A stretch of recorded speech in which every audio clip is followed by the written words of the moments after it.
বিসমিল্লাহির রহমানির রাহিম। যারা কোয়েল পাখির খামারি এবং কোয়েল পাখির খামার দেওয়ার ইচ্ছা রয়েছে তাদের জন্য এই ভিডিওটি গুরুত্বপূর্ণ একটি ভিডিও।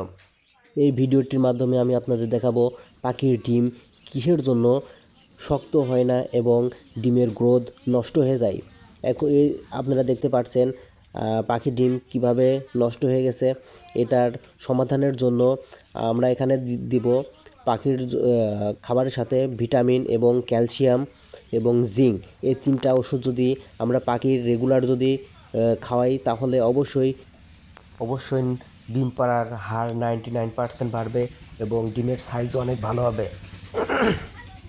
সেজন্য যারা খামারি আছি এবং খামার করার ইচ্ছা, অবশ্যই কোয়েল পাখি যারা পালতেছেন অবশ্যই সাথে জিঙ্ক, ভিটামিন এবং ক্যালসিয়াম এই তিনটা ওষুধ অবশ্যই রাখবেন, যাতে ডিমের পার্সেন্টেজ বেশি পাবেন, ডিমের কোয়ালিটি ভালো পাবেন এবং পাখি সুস্থ ও সবল থাকবে, রেগুলার ডিম পারবে।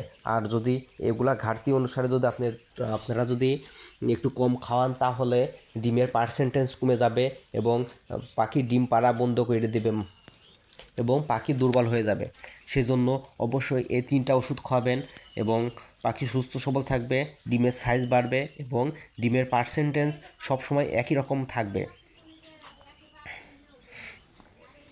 এই দেখুন আমি কিছুদিন ভিটামিন এবং ক্যালসিয়াম না দেওয়ার কারণে আমার পাখির ডিমগুলা অনেকগুলা এরকম নষ্ট হয়ে গেছে। সেজন্য আমি ডাক্তারের পরামর্শ অনুযায়ী আবার ভিটামিন ও ক্যালসিয়াম খাওয়ানোর কারণে আবার ডিমের গ্রোথ এবং ডিমের সাইজ এবং ডিমের পার্সেন্টেজ সবগুলাই বৃদ্ধি পেয়েছে। সেজন্য আমি আপনাদেরকে সাজেস্ট করছি অবশ্যই এই ওষুধগুলা বাসায় রাখবেন, সবসময় পাখিকে খাওয়াবেন।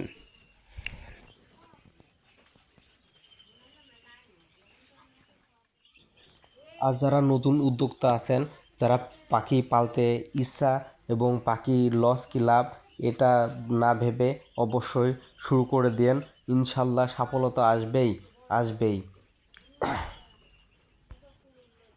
আমার অভিজ্ঞতা থেকে বলছি, পাখিতে লস নাই।